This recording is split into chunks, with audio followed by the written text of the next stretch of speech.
video, we will discuss about the bioreactor and downstreaming processing. So first we are taking here bioreactors. Bioreactor means किसी भी product को produce करने के लिए commercial level पर अगर किसी प्रोडक्ट को प्रोड्यूस करना है तो उसके लिए हमें किसी बड़े वेसल की जरूरत होती है या we need specific large vessel. Large vessel means which can hold the amount of approximately 100 liters to 1000 liters so that a large amount of the product can be produced in one time. So that type of the device or the instrument used to produce the large amount of product in one time is known as bioreactor. These are the vessels which used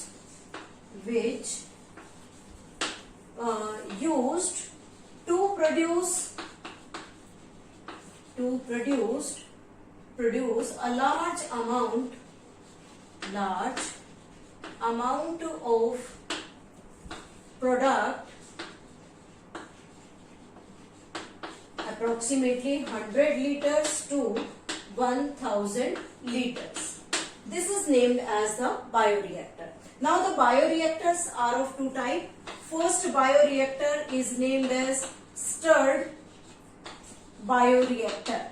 This is the most commonly used bioreactor, and the second is sparged tank bioreactor. Sparged tank bioreactor.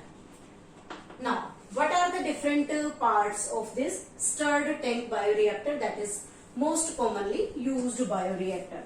This bioreactor is made up of the steel body का बना हुआ होता है, and this steel body has the curved surface. इसका जो base है वो curved है, and this consists of the curved face of it.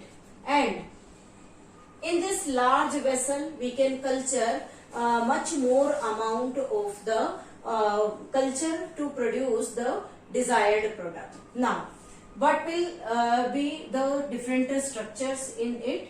There is present a motor over it, and this motor is connected to a shaft. This shaft consists of the blades in it. These blades helps in proper agitation of the substance used to produce the product.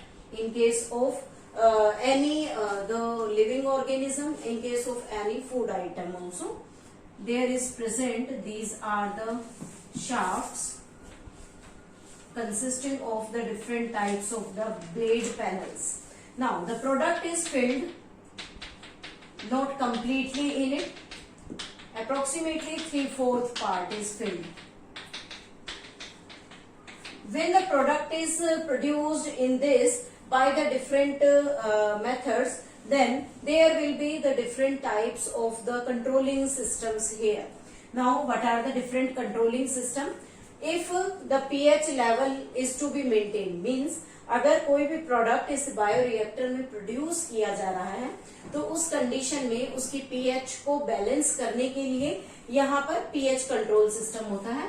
Then a rod is inserted into it which is named as the pH scale. और वो pH scale हमें specific product जो हम यहाँ culture कर रहे हैं उस प्रोडक्ट की pH को नोटिस करके इन्फॉर्म कर देगा. नेक्स्ट उसके बाद आता है यहाँ पर एक थर्मोमीटर को हैंग किया जाता है. This is the temperature controlling system. Temperature controlling, that is the thermometer. Thermometer से हम ये पता लगा सकते हैं कि अंदर चलने वाली एक्टिविटीज की वजह से जो टेम्परेचर है वो कितना है. सपोज दैट अगर टेम्परेचर इनसाइड कंडीशन में हैवी हो जाता है, that can affect the production of the material. तो उस कंडीशन में हम इस टैंक को टेम्परेचर को लो करने के लिए एक मैकेनिज्म इसके अंदर बिल्डअप करते हैं, and that mechanism is produced by a jacketed covering. यहाँ पर एक जैकेटेड कवरिंग हमने यहाँ पर प्लेस की हुई है। This jacketed covering consist of one side entry of the cold water, यहाँ से अंदर की तरफ कोल्ड वाटर की सप्लाई होगी। This is the cold water supply here, जिससे रिजल्ट क्या मिलेगा कि जो कोल्ड वाटर है वो अंदर जाएगा, और अगर यहाँ पर टेम्परेचर इंक्रीज्ड है, हाई टेम्परेचर हुआ है, तो वो कोल्ड वाटर इस पूरे कंटेनर को टेम्परेचर बैलेंस करने में हेल्प करेगा। इन केस अगर यहाँ पर टेम्परेचर लो हो जाता है, then hot water supply will be there, और जो पानी एक बार यूज हो गया उस पानी को यहाँ से बाहर निकाल लिया जाता है। Then next thing which is controlled in this is the oxygen delivery system. This is the oxygen delivery pipe here, oxygen line, जो क्या करती है कि अंदर जो माइक्रोब्स कल्चर में प्रोडक्ट को बनाने में हेल्प कर रहे हैं, उन्हें प्रॉपर ऑक्सीजन सप्लाई करती है। Then there is the nutrient line, nutrient line, nutrient line कि किसी स्पेसिफिक न्यूट्रिएंट की अगर यहाँ जरूरत है तो उस न्यूट्रिएंट को यहाँ पर ऐड किया जाता है। And one important thing is here, there is an external sampling port. This is the sampling port. In this sampling port, we can take out the product. Means time to time जो भी product इसमें produce हुआ, उस product को इस sampling port से बाहर निकाला जा सकता है, ताकि हम ये measure कर सकें कि जो भी product हमने produce किया, that will be of basic good quality. One more important thing is here. One more line is there. This is named as the anti-foam. Anti-foam line means during agitation जो foam produce होते हैं किसी भी product के अंदर, उस foam को control करने के लिए यहाँ पर एंटी फोम लाइन प्रेजेंट होती है। तो इस तरह से जो मोस्ट कॉमनली यूज्ड बायोरिएक्टर है, that is named as the stirred bioreactor, that have the picture like this we have drawn on the board. So this is the most commonly used, and mostly industries or the producing industries use this type of the bioreactor for the large commercial scale production of the products. Now next process is downstream processing.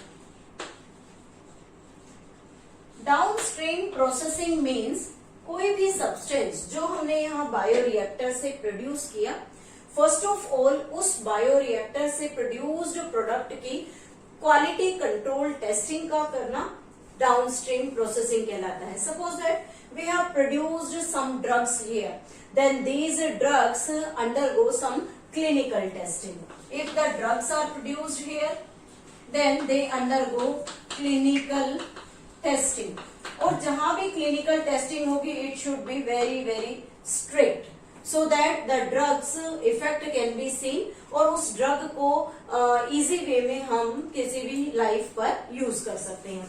If there will be the food product, अगर कोई specific food product bioreactor में बनाया गया या produce किया गया है, तो उसके लिए भी सेपरेट क्वालिटी कंट्रोल टेस्टिंग्स होती हैं, quality control testing, and this quality control testing helps in the main product that is produced in these bioreactor, that helps in that are used for the human welfare. तो इस तरह से अलग अलग products, drugs के लिए अलग testing, food products की क्वालिटी के लिए अलग टेस्टिंग होती है। तो सबसे पहले यहाँ पर क्या करते हैं कि बायोरिएक्टर से जो भी प्रोडक्ट बना, first of all that product get separated, and after that it undergo purification. Then after purification it become preserved, and the preservation takes place with the help of the preservative. Different preservatives को use करके उस food substance को या किसी भी product को जो हमने बायोरिएक्टर में प्रोड्यूस किया उसे प्रिजर्व किया जा सकता है। और उसके प्रिजर्वेशन से पहले हमें स्ट्रिक्ट क्वालिटी कंट्रोल टेस्टिंग चाहिए, ताकि हम उसे मार्केट के अंदर उसकी मार्केटिंग कर सके। before marketing of the product produced from the bioreactor, first of all it gets separated, then purified, then preservative is added to it, and different product have different quality control testing. For example, the drugs undergo the clinical testing, as well as the different food product undergo different food quality control testing. So this is all about the bioreactor as well as the downstream processing.